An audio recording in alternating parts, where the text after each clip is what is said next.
Bismillahirrahmanirrahim. Assalamualaikum warahmatullahi wabarakatuh. Alhamdulillahillazi ja'ala syahrul ramadhan allazi unzila fihil Qur'an hudal linnas wa bayyinatin minal huda wal furqan.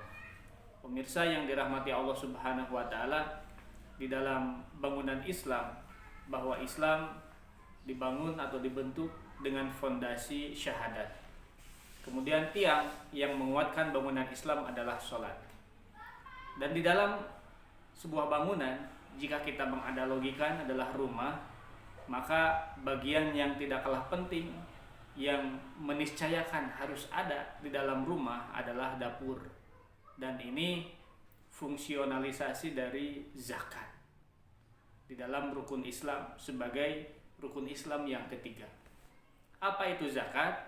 Secara bahasa, zakat artinya bersih atau suci. Secara istilah adalah sebagian harta yang harus dikeluarkan jika mencapai nisab untuk diberikan kepada mustahik. Mustahik adalah orang yang menerima zakat dan muzaki adalah orang yang berzakat.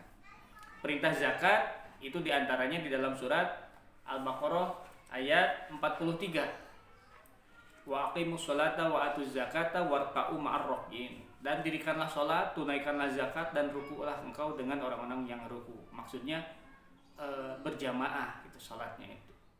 Atau di dalam surat At-Taubah 103, khuz min amwalihim shadaqatan tutahhiruhum wa tuzakkihim biha shallu alaihim. Ambillah sebagian dari harta mereka sebagai pembersih dari jiwa-jiwa mereka dan berdoalah untuk mereka. Jadi fungsinya itu untuk membersihkan jiwa, dan orang yang mengambil zakat diharuskan untuk mendoakan orang yang berzakat. Zakat itu dibagi dua, yaitu zakat fitrah dan zakat mal. Zakat fitrah itu 1 tahun sekali sebagai penyempurna dari ibadah saum Ramadan yang kita laksanakan.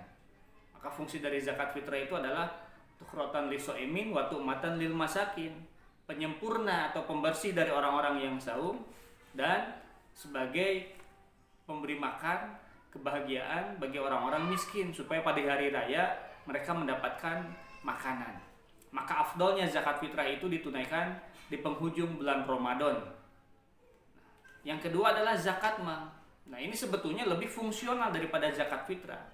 Karena apa? Zakat fitrah itu terbatas, hanya 2,5 kg makanan pokok. Itu sifatnya konsumtif, sementara zakat mal ini sifatnya produktif. Bisa diberdayakan untuk pemberdayaan umat. Jadi pusat inkubasi kemandirian umat. Di antara zakat mal yang harus dizakati diantaranya emas, itu nisab, yaitu batas minimalnya itu sebanyak 85 gram. Maka jika kita memiliki emas 85 gram sudah wajib dikeluarkan zakatnya. Kemudian perak nisabnya itu 295 gram. Kemudian binatang ternak berbentuk domba dari 40 ekor maka wajib dikeluarkan sebagai zakatnya 1 ekor. Jika sudah mencapai haul itu batas kepemilikan waktu selama 1 tahun. Jika belum mencapai haul maka belum wajib dikeluarkan. Kemudian zakat pertanian. Jika ladang atau sawahnya itu diairi oleh air hujan mutlak, itu zakatnya sampai 10% dari hasil panen. Dan jika diairi oleh irigasi maka zakatnya hanya 5% saja. Kemudian zakat tijarah, sama menghitungnya diasumsikan kepada nisab kepemilikan emas. Kemudian zakat profesi dan lain sebagainya. Nah, ini yang saya sampaikan tadi ini lebih produktif. Karena apa? Dari zakat mal ini bisa diberdayakan betapa sekarang itu banyak ambulan gratis. Banyak klinik rumah sakit bersalin gratis. Kemudian untuk memberikan modal usaha kepada orang-orang yang membutuhkan. Maka sebetulnya Islam ini harus berdaya, harus mandiri, harus berdikari karena ada pilar yang menguatkan ketahanan dan pemberdayaan masyarakat dan umat, yaitu zakat. Nah, maka mudah-mudahan saum sekarang ini kita diberikan rezeki yang berlebih supaya kita dapat menunaikan zakat. Tidak hanya zakat fitrah, karena zakat fitrah itu seperti yang Bapak sampaikan tadi konsumtif, tetapi untuk zakat mal ini lebih produktif lagi, lebih bisa diberdayakan. Dan dan lebih fungsional untuk pengentasan kemiskinan.